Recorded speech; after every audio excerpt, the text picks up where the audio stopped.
కోట బ్రౌన్పేటలో గల యానాదుల కాలనీ నందు municipal commissioner Shri విద్య ఆధ్వర్యంలో ప్రజావేదిక కార్యక్రమాన్ని నిర్వహించారు. ఈ కార్యక్రమంలో పెద్దాపురం శాసనసభ్యులు నిమ్మకాయల చినరాజప్ప, కాకినాడ జిల్లా జనసేన పార్టీ అధ్యక్షులు తుమ్మల రామస్వామి, బీజేపీ నాయకులు విత్తనాల వెంకటరమణ ముఖ్య అతిథిగా పాల్గొన్నారు. అనంతరం వారు మాట్లాడుతూ కూటమి ప్రభుత్వం ఏర్పడి 100 రోజుల పాలనలో ప్రజలకు ఏం మంచి జరిగిందనే విషయాలను వార్డు ప్రజలకు వివరించారు. ప్రజల వార్డులోని సమస్యలను తమ దృష్టికి తీసుకొచ్చినట్లయితే తక్షణము వాటిని పరిష్కరిస్తామని వారు తెలిపారు. నియోజకవర్గంలోని ప్రతి ఒక్కరూ సొంత ఇల్లు నిర్మించుకోవాలని, స్థలాలు లేని పేదవారికి స్థలాలను ఏర్పాటు చేస్తామని, స్థలం ఉన్న వారికి 4 లక్షల రూపాయల రుణం ఇప్పించి గృహ నిర్మాణానికి సహకారం చేస్తామని వారు వెల్లడించారు. ఈ కార్యక్రమంలో తహసీల్దార్ చంద్రశేఖర్ రెడ్డి, కూటమి నాయకులు, వివిధ ప్రభుత్వ శాఖల అధికారులు, వార్డు ప్రజలు పాల్గొన్నారు.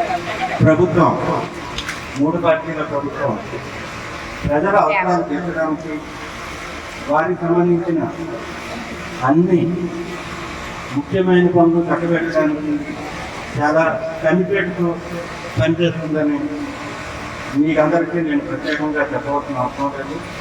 ఉదాహరణకి 15 రోజుల క్రితం ఏలేరు వరదల్లో ఇబ్బంది పడిన మన ప్రజానీకానికి మన ప్రభుత్వం ఎంత ఏమంటారంటే వితిన్ నో టైం.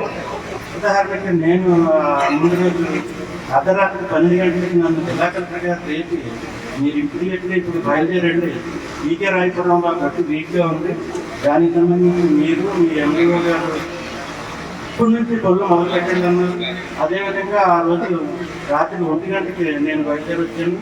నేను మన జిల్లా జాయింట్ కలెక్టర్ గారు కూడా స్వయంగా అక్కడికి వచ్చి ఆ తెల్లవారు దాన్ని గట్టును స్ట్రెంథన్ చేయడానికి వాళ్ళు మెటీరియల్ రప్పించడం, మనుషులు మొబైలైజ్ చేయడం, ఈ కార్యక్రమంలో పనిచేయడం కోసం పెద్దాపురం నియోజకవర్గానికి ఏదో చేయాలి. ఆయన ఉప ముఖ్యమంత్రి చేశారు, రాష్ట్ర హోంశాఖ మంత్రి చేశారు, డిజాస్టర్ మేనేజ్మెంట్ చేశారు. ఈ రోజు కూడా పెద్దాపురం నియోజకవర్గం కోసం పని ఉంటే ఆయన ఫోన్ చేస్తే చాలు ఆ అధికారులు చేస్తారు.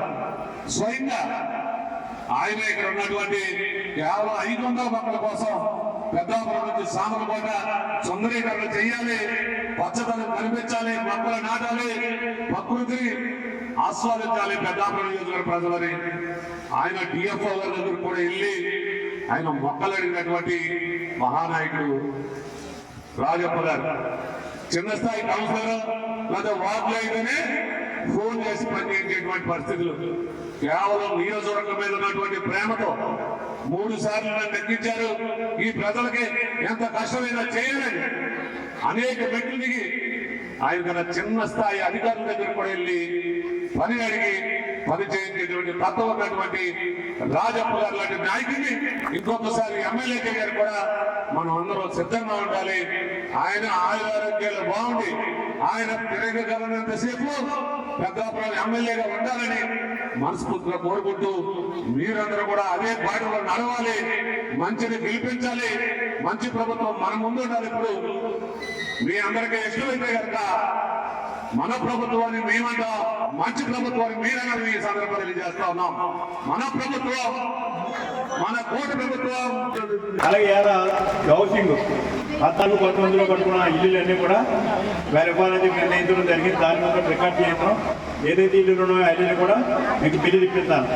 అలాగే అదే కాకుండా ఇండివిజువల్ ఇల్లు ఎక్కడైనా సరే నాకు సైట్ నుండి ఇల్లు పట్టుకున్నానంటే 4 లక్షల రూపాయలు ఇవ్వడానికి కూడా మీకు సిద్ధంగా ఉన్నాం.